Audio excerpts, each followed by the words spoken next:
폐지 줍는 저 허름한 노인네가 수백억 대 건물주라고? 이제 저 영감탱이 돈은 다 내 거야. 시작 전에 구독과 좋아요 눌러주시면 부자 되실 거예요. 오현숙은 낡은 동네 백반집 주방에서 쉴 새 없이 접시를 닦고 있습니다. 그녀의 손은 고단한 삶의 세월이 묻어 거칠지만 손놀림만큼은 능숙하고 빨랐습니다. 삶의 무게가 그녀의 표정에도 고스란히 내려앉아 있었지만 그녀는 어떻게든 이 고단함을 이겨내고 싶었습니다. 자신이 처한 이 비루한 현실에서 벗어나고 싶은 욕망이 그녀의 눈빛 깊은 곳에 자리 잡고 있었습니다. 그때 허름한 옷차림의 강만호 노인이 식당 문을 열고 들어섰습니다.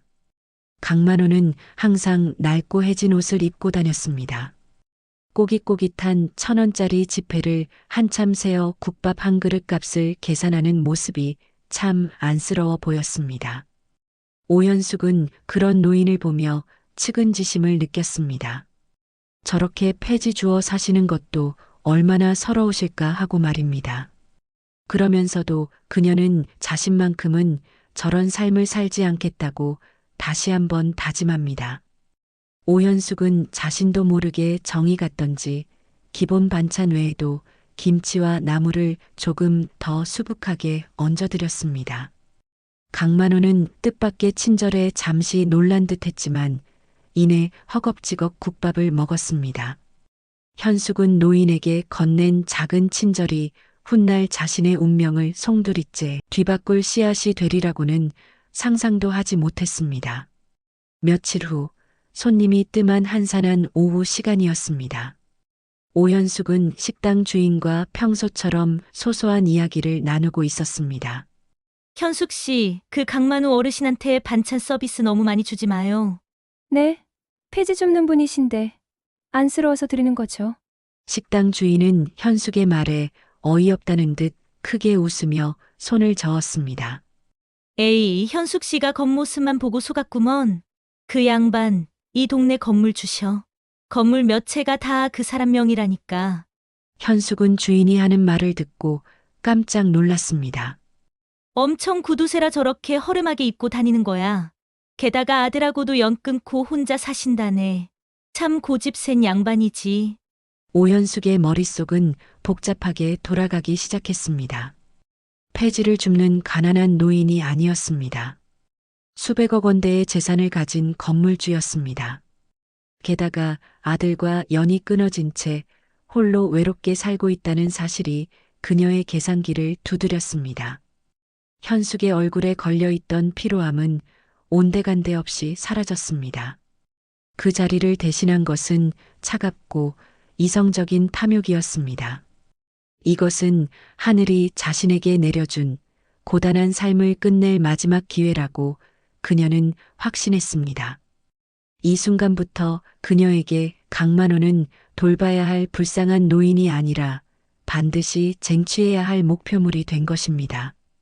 며칠 뒤 오현숙은 깔끔하게 차려입고 정성껏 포장한 반찬을 들고 강만호가 일한다는 허름한 사무실로 찾아갔습니다. 그녀는 이전보다 훨씬 더 싹싹하고 밝은 얼굴을 했습니다. 어르신, 혼자 드시는 밥이 걱정돼서요. 제가 솜씨가 좀 있거든요. 친정아버지 같아서 마음이 쓰여서 그러니 돈은 받지 않겠습니다. 현숙은 자신의 접근이 순수한 호의와 선의에서 비롯된 것임을 노인에게 끊임없이 주입했습니다. 강만호는 처음엔 의심의 눈초리로 그녀를 바라봤지만 외로움에 지쳐있던 그는 결국 따뜻한 밥 한 끼의 유혹을 뿌리치지 못했습니다. 강만호는 작게 고맙네 라고 말하며 그녀를 사무실 안으로 들어오게 했습니다. 오현숙이 문을 열고 들어서는 순간 그녀의 눈빛은 더 이상 식당 종업원의 것이 아니었습니다. 이제 그녀는 목표물을 포착한 교활하고 노련한 사냥꾼의 모습을 하고 있었습니다. 그녀의 새로운 인생은 이렇게 시작되는 것이었습니다. 오현숙은 매일같이 강만호의 사무실을 찾아가 반찬을 날랐습니다. 그녀의 정성스러운 행위는 단순한 친절을 넘어 강만호의 외로운 일상 속을 계획적으로 침투하는 과정이었습니다. 강만호의 사무실은 허름하고 낡았지만 그녀는 그곳에서 풍겨나오는 돈 냄새를 맡았습니다. 현숙은 강만호의 마음을 얻기 위해 치밀하게 행동했습니다. 강만호가 좋아하는 음식은 무엇인지, 싫어하는 것은 무엇인지 꼼꼼히 체크했습니다. 자신의 고단한 삶을 과장하여 이야기하면서도 결코 돈에 대한 이야기는 꺼내지 않았습니다. 오현숙은 자신이 강만호의 재산이 아닌 오로지 외로움을 달래주는 따뜻한 사람이 되고 싶다는 인상을 주려고 노력했습니다. 강만호는 사실 의심이 많은 사람이었습니다. 그는 자신의 재산 때문에 수많은 사람이 접근하는 것을 보아왔습니다. 하지만 오현숙은 달랐습니다. 그녀는 강만호의 낡은 옷차림에도 아랑곳하지 않고 진심으로 자신을 챙기는 듯 보였습니다. 강만호는 시간이 지날수록 현숙에게 마음을 열기 시작했습니다. 그녀에게서 자신을 버리고 떠난 가족들에게 느끼지 못했던 따뜻한 온기를 느꼈던 것입니다. 어느 날 강만호는 현숙에게 자신의 아들인 강준에 대한 이야기를 꺼냈습니다. 내 아들 녀석 말입니다. 돈 많은 아버지를 둔 덕에 세상 무서운 줄 모르고 살았죠. 강만호의 목소리에는 서운함과 애증이 뒤섞여 있었습니다. 오현숙은 이때를 놓치지 않았습니다. 어휴, 아드님 마음도 좀 이해가 갑니다. 젊은 사람들이 뭘 알겠어요. 하지만 어르신께서는 너무 마음 쓰지 마세요. 곁에서 제가 늘 어르신 편이 되어 드릴게요. 그녀는 강만호의 아픈 상처를 보듬어주는 척하며 아들인 강준과 강만호 사이의 거리를 더욱 벌려놓았습니다. 강만호는 현숙의 말에 깊이 공감하는 듯 고개를 끄덕였습니다. 이젠 현숙이 아니면 자신의 이야기를 들어줄 사람이 아무도 없다고 느끼게 된 것입니다. 그녀의 위로는 독처럼 달콤하게 강만호의 마음속으로 스며들었습니다. 시간이 흐르면서 오현숙은 강만호에게 점점 더 가까이 다가갔습니다. 단순한 반찬 배달을 넘어 강만호의 건강을 챙기고 심지어는 강만호의 재정적인 일까지 간섭하기 시작했습니다. 어르신, 혼자서 이 복잡한 서류들을 어떻게 처리하셔요? 제가 잠시 봐드릴게요. 그녀는 재산 목록을 슬쩍 훔쳐보면서 강만호의 재산 규모를 정확하게 파악했습니다. 그녀의 눈앞에는 수백억 원의 현금과 건물들이 숫자로 선명하게 떠올랐습니다. 그녀의 심장은 탐욕으로 인해 끊임없이 고동쳤습니다. 이 돈만 있으면 이 지긋지긋한 주방에서 벗어나 꿈꿔왔던 우아하고 화려한 삶을 살 수 있다는 생각에 현숙은 흥분을 감출 수 없었습니다. 강만호는 현숙의 도움을 점점 당연하게 여기게 되었습니다. 그녀에게 의지하는 정도가 점점 심해졌습니다. 강만호는 현숙이 없으면 일상생활이 불가능할 정도가 되었습니다. 현숙은 강만호가 자신에게 완벽하게 의존하도록 유도했습니다. 강만호의 건강이 악화되면서 그녀의 계획은 더욱 속도를 냈습니다. 현숙은 강만호의 병원에 입원하자 다른 간병인들을 모두 돌려보내고 자신이 강만호의 곁을 24시간 지켰습니다. 이 행동은 강만호에게 오현숙은 나를 진정으로 아끼는 유일한 사람이라는 마지막 확신을 심어주었습니다. 강만호의 임종이 가까워지자 오현숙은 마지막 단계를 실행에 옮겼습니다. 그녀는 강만호의 정신이 혼미한 상태에 있을 때 이미 준비해둔 서류를 들이밀었습니다. 그것은 바로 혼인신고서였습니다. 어르신, 저를 믿으시죠? 저와 함께 행복하게 살고 싶다고 하셨잖아요. 이제 마지막으로 서명만 하시면 됩니다. 제가 끝까지 어르신을 책임질게요. 강만호는 현숙의 말에 겨우 고개를 끄덕였습니다. 현숙은 강만호의 떨리는 손을 붙잡고 억지로 서명을 유도했습니다. 그 순간 오현숙은 자신의 소나기에 수백억 원의 재산이 들어왔음을 알았습니다. 그녀의 얼굴에는 승리자의 잔인한 미소가 잠시 스쳤습니다. 이윽고 며칠 후 강만호는 조용히 숨을 거두었습니다. 오현숙의 계획은 강만호의 죽음과 함께 완벽하게 완성되었습니다. 하지만 그녀는 아직 그 뒤에 펼쳐질 피할 수 없는 파국을 알지 못했습니다. 강만호의 장례식은 허름한 장례식장에서 치러졌습니다. 오현숙은 조용히 홀로 빈소를 지키고 있었습니다. 그녀의 눈가에는 눈물이 없었지만 고된 노력 끝에 결실을 맺은 자의 냉정한 안도감이 맴돌고 있었습니다. 이 모든 것이 자신의 것이 되었다는 승리감에 취해 있었습니다. 그때 장례식장 문이 거칠게 열리며 강만호의 아들 강준이 들어왔습니다. 그는 아버지와 오랫동안 연을 끊고 살았지만 지인을 통해 강만호의 부고와 더불어 듣도 보도 못한 새어머니의 존재, 그리고 임종 직전의 결혼 소식까지 듣고 분노에 차 달려온 것이었습니다. 강준은 상주 명패를 확인하고는 믿을 수 없다는 듯 오현숙에게 성큼 다가섰습니다. 당신이 오현숙입니까? 이 상황이 도대체 뭐죠? 당신이 왜 여기 상주로 서 있는 겁니까? 오현숙은 침착하게 고개를 들었습니다. 어둠 속에서도 번뜩이는 그녀의 눈빛은 강준을 꿰뚫어 보는 듯 차가웠습니다. 그녀는 이미 예상했던 상황이었기에 전혀 당황하지 않았습니다. 저는 고 강만호님의 법적인 배우자 오현숙입니다. 아드님께서도 오셨군요. 연락처를 알 수 없어 따로 연락드리지 못했습니다. 법적인 배우자? 웃기는 소리.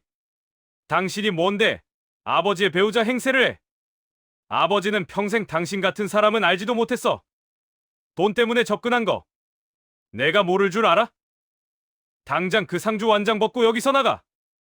오현숙은 태연히 강준을 바라보며 싸늘하게 미소 지었습니다. 아드님, 감정적으로 행동하실 필요는 없습니다. 저희는 정식으로 혼인신고를 마친 부부고 모든 절차는 법적으로 완벽합니다. 아버지께서는 외로움에 지쳐 계셨고 저는 그 곁을 지켰을 뿐입니다. 오히려 아드님은 아버님의 임종을 지키지도 못했으면서 이제 와서 유산 때문에 이러시는 겁니까? 이 한마디는 강준의 가장 아픈 곳을 찔렀습니다. 강준은 분노로 인해 몸을 떨었지만 현숙의 냉정한 태도와 법적이라는 단어 앞에서 잠시 주춤했습니다. 아무 준비 없이 이 여자와의 싸움은 쉽지 않을 것임을 직감했기 때문입니다. 강준은 이를 갈며 빈소를 나섰습니다. 반드시 당신이 빼앗아간 모든 것을 되찾을 것이다. 아버지의 명예와 재산 모두를. 장례식이 끝난 후 오현숙은 강준의 분노를 가볍게 무시하며 화려한 변신을 시작했습니다. 그녀는 이제 백반집 주방이 아닌 강만호에게 물려받은 돈으로 최고급 아파트에 입성했습니다. 수백억 원의 재산은 그녀를 단번에 우아하고 교양 있는 사모님으로 둔갑시켰습니다. 그녀는 명품 옷과 보석으로 치장했고 걸음걸이와 말투마저도 귀부인처럼 바뀌었습니다. 과거에 고단했던 삶을 잊고 싶었던 현숙은 자신의 주변에 가난한 그림자조차 허용하지 않으려 했습니다. 그녀의 눈빛에는 탐욕이 낳은 오만함만이 가득했습니다. 하지만 오현숙이 호화로운 삶에 도취되어 있을 때 강준은 조용히 복수의 칼날을 갈고 있었습니다. 한편 장례식장에서 분노를 사귀지 못했던 강준은 물러서지 않았습니다. 그는 감정을 누르고 냉철하게 상황을 분석하기 시작했습니다. 오현숙이라는 여자가 아버지에게 접근해 결혼까지 하게 된 과정에 분명 석연치 않은 부분이 있을 것이라고 확신했습니다. 강준은 자신의 명예와 아버지의 재산을 되찾기 위해 가장 먼저 아버지가 말년을 보냈던 작은 요양원에 전화를 걸었습니다. 어렵게 담당했던 요양원 직원과 통화했습니다. 혹시 최근에 돌아가신 강만호 어르신 기억하시나요? 제가 먼 친척인데 유품 정리 때문에 여쭤볼 게 있어서요. 강만호 어르신이요? 아, 기억나죠? 돌아가시기 한 달 전에 갑자기 결혼하셨잖아요. 그 사모님 자주 오셔서 병수발을 들긴 하셨는데 좀 특이했어요. 다른 보호자들과는 달리 어르신보다 재산 이야기나 서류 이야기를 더 많이 꺼내셨거든요. 강주는 현숙의 접근 목적이 순수한 간병이 아닌 재산이었다는 확신을 요양원 직원의 말에서 얻었습니다. 강주는 다음으로 아버지가 소유했던 건물의 관리인을 찾아갔습니다. 수십 년간 강만호 밑에서 일했던 관리인은 강만호의 구두쇠 같은 성격과 외로움을 누구보다 잘 아는 사람이었습니다. 아이고, 강준이 왔구나. 아버지 말년이 참 외로웠지. 그 여자가 처음에는 아주 헌신적으로 대했어. 하지만 너희 아버지 병색이 깊어지고 치매 증세를 보이시면서부터는 서류에 도장을 찍게 하거나 중요한 재산 목록을 캐물었어. 강준이 너한테도 돈 아까워하던 분인데 그 여자가 해달라는 건 다 해줬지. 내가 이상하게 여겨 말하려고 했는데 이미 정신이 오락가락하신 상태라 소용이 없었어. 강주는 충격과 분노에 휩싸였습니다. 아버지가 온전한 정신이 아닐 때 현숙이 사기 행각을 벌였으리라 확신했습니다. 때마침 사설탐정에게 의뢰했던 오현숙의 신상조사 보고서가 도착했습니다. 보고서에 따르면 오현숙의 첫 번째 결혼은 18년 전 65세의 공무원 최 씨였습니다. 불과 1년 만에 남편이 사망했고 그녀는 1,000만 원의 유산을 받았습니다. 두 번째 결혼은 12년 전 사업체를 운영하던 70세 이 씨였으며 2년 만에 남편이 사망하자 1억 원의 유산을 상속받았습니다. 강주는 사무실 창가에 서서 복잡하게 얽힌 서울의 야경을 내려다봤습니다. 그의 의심은 이제 확신이 되었습니다. 그동안 생이 얼마 남지 않은 노인들과 결혼하여 유산으로 재산을 증식하고 있었군. 그는 서류를 통한 법적 복수는 너무 느리고 오현숙이 저지른 죄에 비하면 너무 가벼울 것이라고 생각했습니다. 법, 소송, 겨우 재산을 되찾는 걸로 끝낼 수는 없어. 그녀는 내게서 모든 것을 빼앗았어. 나도 그녀에게서 가장 소중한 것, 바로 그 오만과 탐욕을 이용해서 모든 걸 빼앗아 줘야 해. 똑같이 돌려줘야지.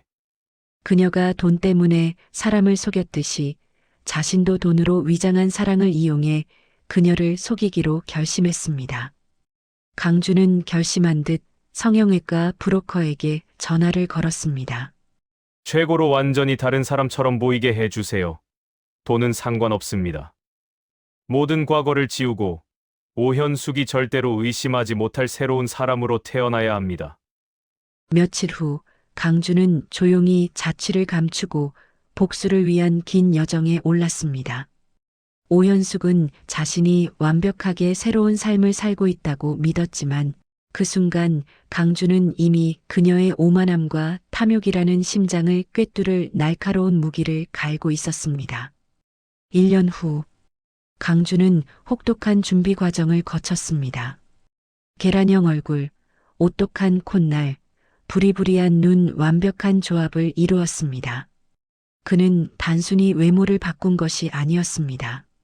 전문적인 성형과 완벽한 자기 관리, 그리고 막대한 자금을 동원한 치밀한 스타일링을 통해 유진으로 완전히 새롭게 태어났습니다. 그의 모습은 지나가는 사람이라면 누구나 한 번쯤 돌아보게 만들 정도로 매혹적이고 세련되었습니다. 그의 모든 동작과 시선은 여유와 자신감으로 가득 차 있었습니다. 오현숙은 상속받은 거액의 부동산 자산을 어떻게 처리할지 몰라 불안한 마음으로 국내 최고 은행이 고액 자산가들을 위해 주최하는 VIP 자산관리 포럼에 참석했습니다. 포럼이 끝난 후 오현숙은 사람들의 수군거림과 시선을 한몸에 받으며 여유롭게 걸어오는 한 남자를 발견했습니다. 그가 바로 유진, 강준이었습니다. 이 자리에 참석한 사람들은 강만호의 상속을 받은 새로운 자산가인 오현숙을 모두 알고 있었습니다. 유진은 오현숙이 잠시 휴식을 취하는 테이블로 자연스럽게 다가왔습니다. 안녕하세요. 강연 내용이 조금 지루하셨죠? 저는 프라이빗 자산관리사 유진이라고 합니다. 오현숙 고객님 맞으시죠? 아, 네, 그런데 저를 어떻게? 구 강만호 씨가 남기신 거액의 부동산 자산은 이 업계의 가장 뜨거운 이슈입니다. 하지만 그들 중 누구도 고객님께 가장 중요한 것을 말해주지 않았을 겁니다. 상속받은 내역에서 부동산 비중이 지금 고객님께 가장 큰 문제입니다. 가장 큰 문제라니요? 제 재산 아닌가요? 네, 고객님의 재산입니다. 하지만 건물주의 거액 자산이 현금 유동성 없이 오로지 건물에만 묶여 있다면 곧 다가올 상속세와 유지 비용을 감당하기 위해 고객님은 결국 건물을 팔아야 할 수도 있습니다. 다른 PB들은 고객님의 돈을 투자하려 하겠지만 저는 고객님의 자산을 지키고 방어하는 것이 먼저라고 생각합니다. 유진의 말투는 오현숙이 만난 다른 영업사원들과는 달랐습니다.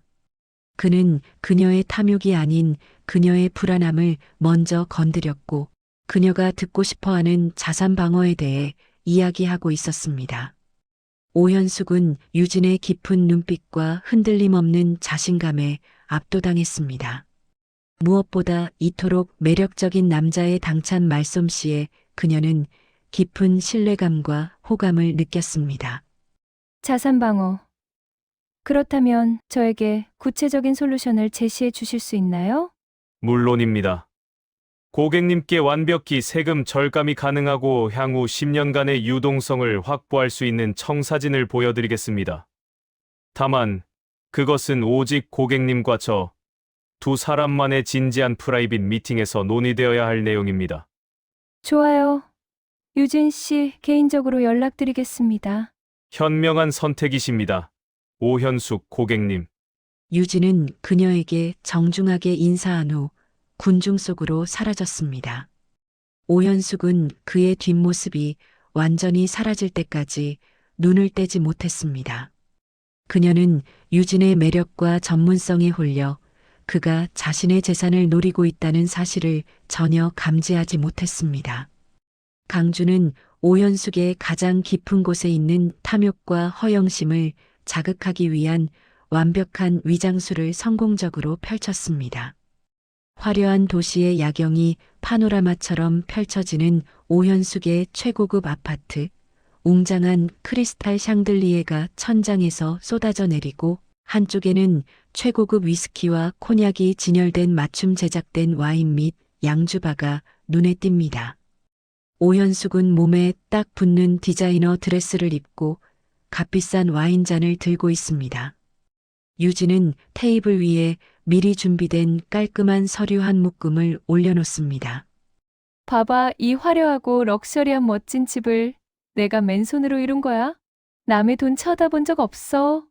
이 멋진 야경, 전부 내 피땀으로 일궈낸 거야. 이 정도면 유진 씨보다 내가 나이 많긴 해도 괜찮지 않아? 그럼요, 괜찮죠. 이 많은 재산을 자수성가한 거라고요? 능력자였네요. 우리 현숙 씨, 나 이제 말 놓습니다. 사랑하면 나이 차이 상관없잖아. 그래, 그동안 고생해서 모아온 돈 보상 심리로 마음껏 쓰고 있는데 유진 씨 만나고 나니까 불현듯 노후 걱정이 되더라고. 유진 씨가 내 걱정 해결해 줄 수 있을까? 현숙 씨, 이제 나만 믿어? 지금 가지고 있는 재산 전부 나한테 맡겨. 내가 누구야? 최고 자산관리사잖아. 평생 돈 걱정 없이 해줄게. 진짜? 내가 평생 원하던 말이야? 유진 씨 나랑 평생 하는 거지? 그렇다면 내 재산 얼마든지 맡기지. 그럼 바로 진행해볼까? 여기에 도장 찍으면 현숙 씨랑 나랑 행복한 미래만 있는 거야. 현숙은 서류를 한번 흘깃보고 복잡한 전문 용어들과 작은 글씨들이 가득하지만 유진의 말에 복잡한 절차가 끝났다고 생각합니다. 오케이. 당신 믿고 사인한다. I love you. 우리 이제 행복한 미래만 있는 거다. 현숙 씨 나도 사랑해. 현숙은 와인을 마시며 행복한 미소를 지었다. 유진은 그녀의 취한 모습을 물끄러미 바라보며 속으로 나지막이 읊조렸다.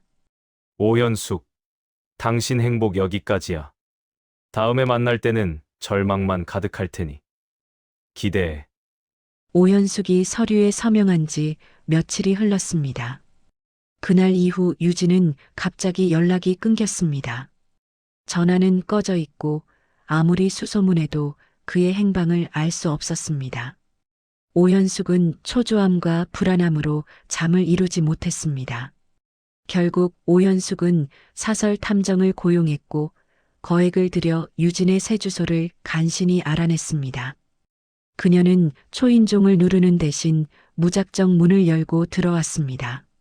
문을 열자 보이는 것은 차가운 조명 아래 소파에 기대어 한 손에 커피잔을 들고 여유롭게 앉아있는 유진이었습니다. 그의 표정은 이미 사랑하는 연인이 아니었습니다. 유진 씨, 어디 아팠던 거야?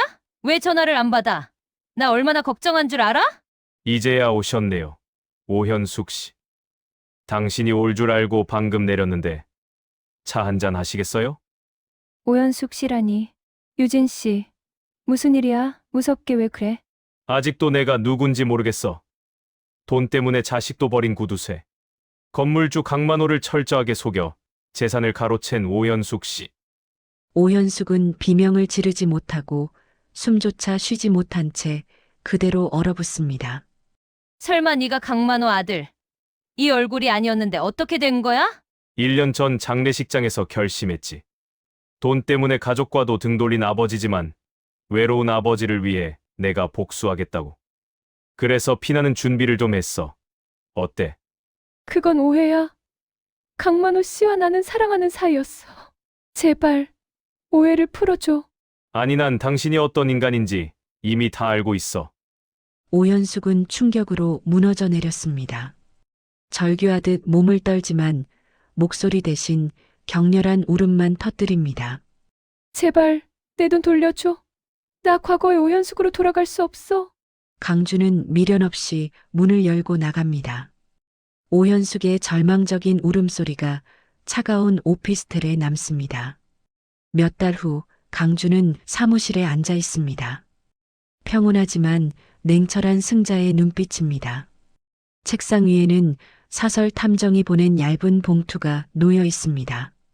오현숙 씨의 행방에 대해 조사한 결과 경멸하던 주방에서 다시 일했지만 자신의 화려한 과거를 잊지 못해 한 달을 버티지 못하고 홀연히 실종되었습니다. 강준이 봉투를 뜯자 종로 탑골공원 인근에서 찍힌 배식을 기다리는 늙고 초췌한 노인의 사진이 나옵니다. 마지막으로 오현숙이 목격된 곳은 종로 쪽 무료 급식소였습니다. 강준은 사진과 보고서의 내용을 보며 희미하고 싸늘한 미소를 짓습니다. 강준은 오현숙을 감옥이 아닌 그녀가 가장 두려워했던 절망 속에 가두는 형벌로 복수를 완성했습니다. 강준은 아버지 강만호의 납골당 앞에 무릎을 꿇고 앉는다. 복수를 이룬 후의 냉기 대신 깊은 슬픔과 회한이 그의 얼굴에 드리워 있다. 아버지. 당신이 가족과도 등지면서 지키려 했던 그 돈, 제가 다시 찾아왔습니다. 오현숙은 아무것도 갖지 못하고 자기 자신이 가장 경멸하던 곳으로 돌아갔어요. 아버지는 돈 때문에 가족을 잃었고, 건강을 잃었고, 결국은 목숨까지 잃었습니다. 저는 그게 너무 원망스러웠습니다. 평생 돈밖에 모르는 아버지라고 당신을 미워했습니다. 그는 잠시 숨을 고른다. 이제 그의 목소리는 조금 더 단단해진다. 하지만 이제야 알 것 같아요. 그 돈이 당신에게는 삶의 전부이자 저희를 지킬 마지막 방패였다는 걸. 당신의 방식은 틀렸지만 당신이 원했던 건 파멸이 아니었겠죠. 강주는 눈을 감고 길게 숨을 내쉰다. 저는 이제 당신을 용서합니다. 당신이 지키지 못했던 가족의 가치, 제가 대신 지키겠습니다. 이 모든 재산, 저는 당신처럼 인색하게 움켜쥐고 살지 않을 겁니다. 아버지의 이름으로 강만호 장학재단을 세우겠습니다. 돈 때문에 꿈을 포기하는 아이들에게 쓰겠습니다. 당신이 지키려 했던 그 돈이 이제는 사람을 살리는 데 쓰일 겁니다. 지켜봐 주세요, 아버지. 제가 돈에 지배당하지 않고 돈을 지배하며 어떻게 사는지. 이제는 편히 쉬세요. 납골당에서 나온 그의 얼굴은 복수의 무게에서 완전히 해방되어 새로운 삶의 의지로 가득 차 있다. 시청해주셔서 감사합니다. 구독과 좋아요 해주시면 복 받으실 거예요.